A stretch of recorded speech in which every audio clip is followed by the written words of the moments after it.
Okay, let's get started with today's topic. Number 8. Insulting praise. You've gotten a compliment that left you feeling like you just ate a sandwich filled with thumbtacks. That's the backhanded compliment, an insult that went to finishing school. Your coworker says, "Wow, you actually did a good job this time." Actually, this time, that's not a compliment. It's someone telling you your usual work is terrible. These people make you feel bad while technically being nice. It's like getting punched in the face with a velvet glove.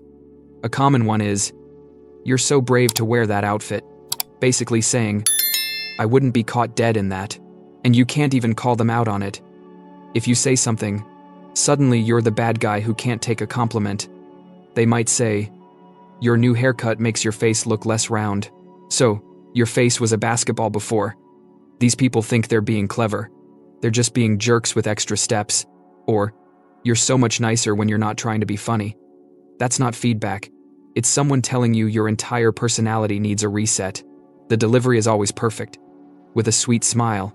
Meanwhile, you're wondering if you should say thank you, or throw your coffee at them. They do this to feel superior without looking like the villain. It's emotional vandalism. They walk away feeling clever, while you're left questioning yourself. The trap is perfect. React, and you're too sensitive. Don't react, and they keep doing it. Before we jump ahead, take a second and click that subscribe button. Thank you. Number 7. The kidding cover-up. Someone says something that feels like a punch to the gut. A real dig disguised as a casual comment. And when you flinch or call them out, they hit you with, "Relax? I was just kidding." Suddenly you're the one with the problem. You're too sensitive. You have no sense of humor. This isn't just a bad joke. It's a crafty form of gaslighting, a way for someone to say something nasty and then dodge all responsibility. They want to insult you, but are too cowardly to own it. So they wrap their verbal poison in gift wrap labeled humor. If you react negatively, they quickly claim innocence. Wow. I guess some people can't handle a little banter. They land their hit, but avoid any consequences. They're not apologizing for being mean. They're criticizing you for having feelings. It's like punching someone and then getting mad at them for bleeding on your shirt. Your friend might constantly joke about how messy your apartment is. Each joke stings. But if you say, "Hey, that's not funny," they reply, "Lighten up. It was just a joke."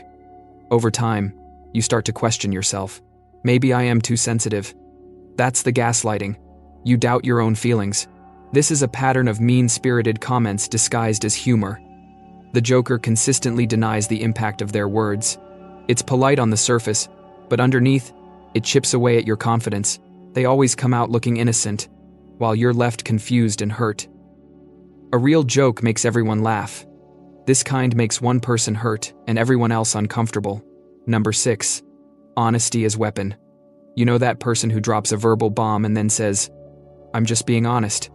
They'll say, "Your presentation was a complete disaster," and then act shocked when you're upset. They're not being honest. They're being cruel, using honesty as the perfect excuse. When someone says, "I'm just being brutally honest," notice how they emphasize brutal. Honesty becomes their shield to say whatever nasty thing pops into their head. If you react badly, suddenly you're the problem. You can't handle the truth. They deliver the blow, then make you feel bad for bleeding. Putting you down makes them feel taller. Sometimes they're just venting their own frustrations. They position themselves as brave truth-tellers. Meanwhile, you're painted as weak. Their lack of basic decency becomes your character flaw. If someone tells you, "That presentation was embarrassing," you learn nothing useful. You just feel terrible. That's not feedback. That's someone enjoying their own cruelty. Real honesty doesn't need to hurt. You can tell someone their presentation needs work without crushing their soul. "Hey, I noticed a few areas where we could strengthen your presentation," is different from, "That was a disaster." Same truth, different delivery. One builds up, the other tears down. The brutal honesty crowd claims they're doing you a favor. They're not. They're doing themselves a favor, being mean without consequences. True honesty comes with compassion. It aims to help, not hurt. If your honesty leaves people feeling worse, you're not honest. You're just mean with a dictionary. Number 5. Not sorry. It's when someone apologizes, and somehow you end up feeling worse. like they just verbally patted you on the head while kicking you in the shins. That's the fake apology. The non-apology apology. The classic, "I'm sorry if you felt bad." That sneaky little "if" means they're not sorry they did something wrong. They're sorry you had feelings about it. Then there's, "I'm sorry you feel that way." The Swiss Army knife of emotional manipulation. It sounds polite, but it really means, your feelings are your problem. A favorite is, "Mistakes were made." But by whom? The mistake fairy. It's never clear. This is the corporate special. And then the, "I'm sorry, but..." The "but" is the great apology eraser. Everything before it is just set up. "I'm sorry I ate your sandwich, but it was just sitting there." Sometimes they minimize. "I'm sorry if I seemed harsh." Not sorry for being harsh. Sorry you perceived it that way. These fake apologies are designed to make you feel guilty. You walk away thinking, "Wait, am I overreacting?" It's verbal judo, using your need for resolution against you. They appear to do the socially correct thing. They said sorry, but they've done nothing. It's the participation trophy of apologies. Number 4, punishing silence. Someone suddenly stops talking to you, not because they're busy or need to cool off. This is that icy, deliberate silence. The one where you know you're being punished. They might be in the same room, perfectly capable of speaking, but give you nothing. One-word answers if you're lucky, or they just look right through you. This isn't needing space. This is deliberate, punishing quiet, a powerful mind game disguised as nothing. On the surface, the person giving the silent treatment might look calm, like they're taking the high road, but it's often a calculated move. Instead of openly saying, "I'm angry," they make you guess. They make you squirm. It's like charades, except nobody's having fun. And the answer is always, "You screwed up." You're left replaying every recent interaction, wondering what you did wrong. Did you say something offensive? Forget an important date? Breathe too loud? This forced introspection makes you anxious and self-doubting. You might even apologize for something you're not sure you did, just to break the silence. That's the manipulation. The silence is designed to make you so uncomfortable that you change your behavior, or give in. Sometimes, it's not just silence, it's evading or stonewalling, blunt, one-word answers, refusing eye contact, mumbling, constantly changing the subject.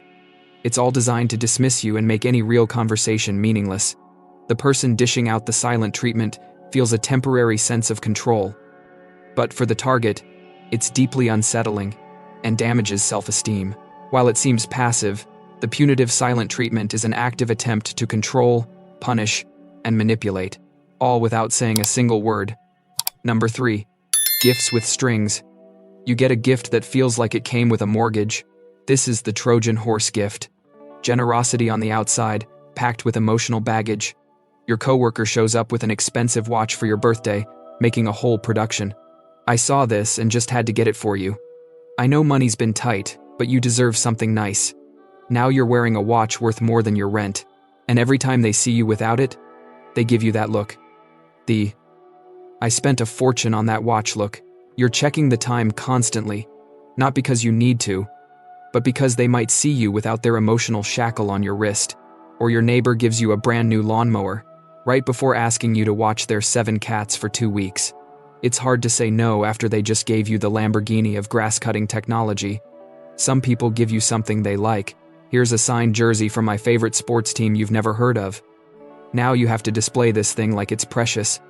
The gift becomes a test. Are you grateful enough? Using it enough? Did you post about it online with enough enthusiasm? It's like being in a relationship with someone who keeps score. Real gifts don't come with terms and conditions or an invisible contract.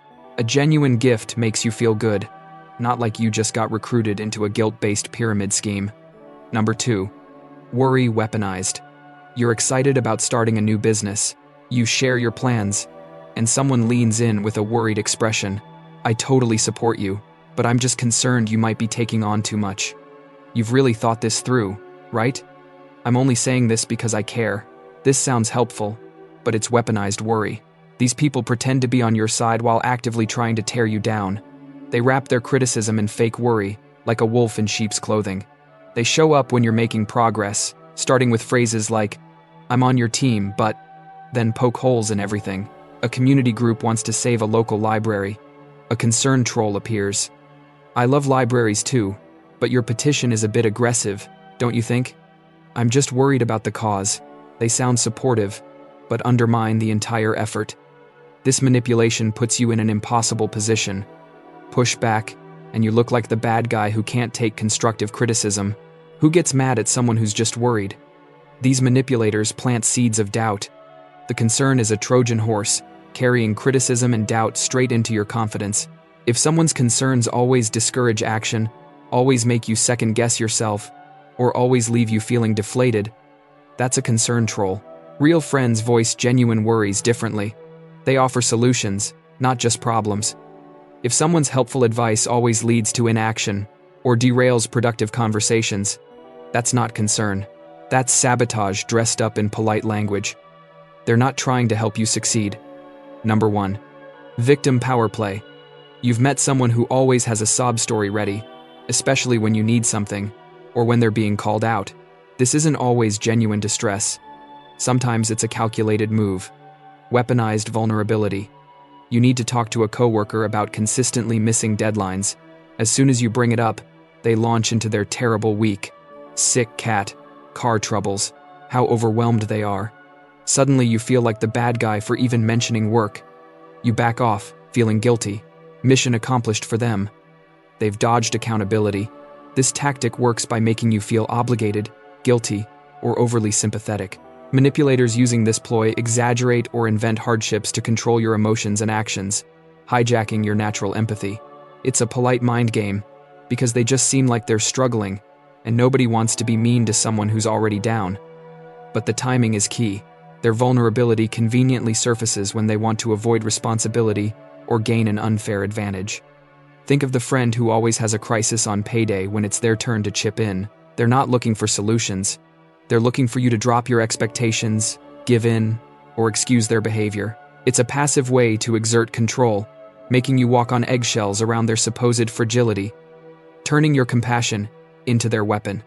That's all for today. I'll be making similar videos in the future. Subscribe to see them.